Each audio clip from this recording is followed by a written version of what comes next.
The medical profession is central to everyone's well-being. At the heart of this is the role of strong leadership.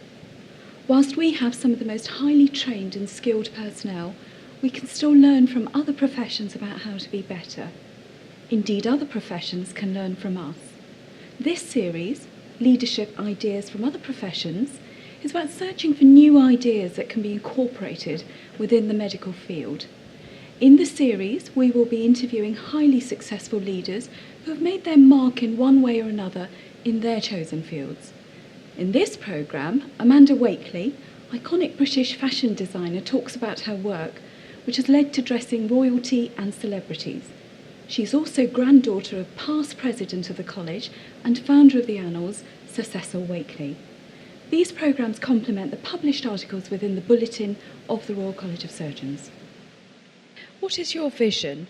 Empowering women through their clothes, through their life, basically, their life's journey, I always say.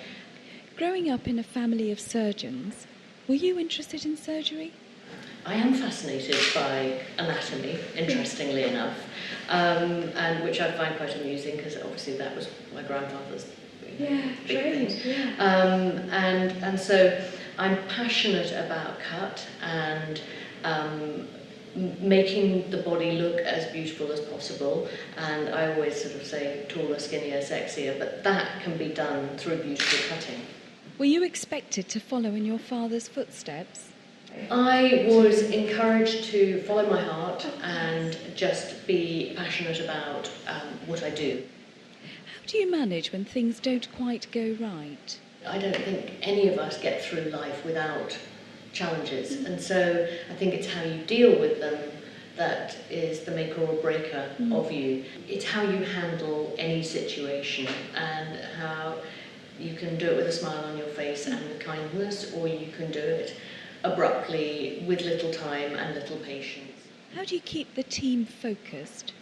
I always feel with your team it's a big daisy chain. It's not just about me or any single member of the team. I think it's we're all holding hands, and every single one on the team is as important as the other.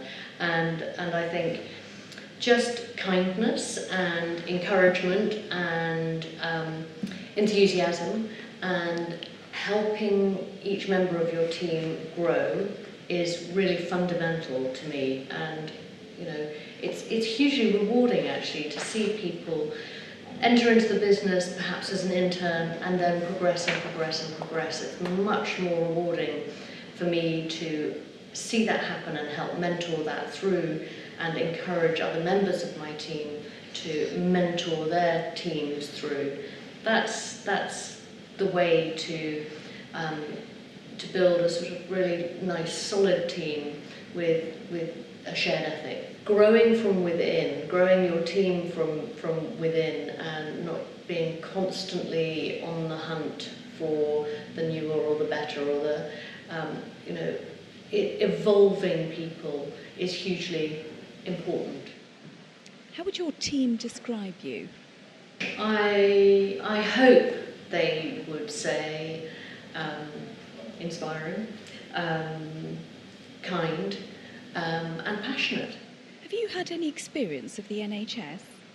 Well, my most recent experience was in A&E when I managed to break a glass frame over myself. And I have to say, it was exceptional. And I know, I think the sad thing about the British press is they tend to focus on the horror stories or the negative, and actually so rarely talk about the positives. But I have to say, my experience was flawless. Do you think there should be more crossover between professions with regards to learning? Life lessons, apart from, they're not necessarily true to the fashion business or true to the world of health. I think it's life lessons, isn't it?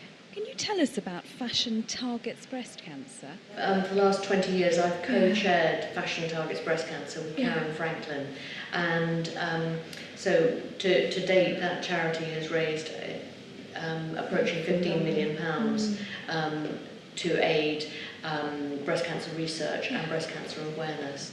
Amanda, What's your last word? Be passionate about what you do. If you don't get out of bed in the morning and feel excited about the day ahead, then that's a sad day.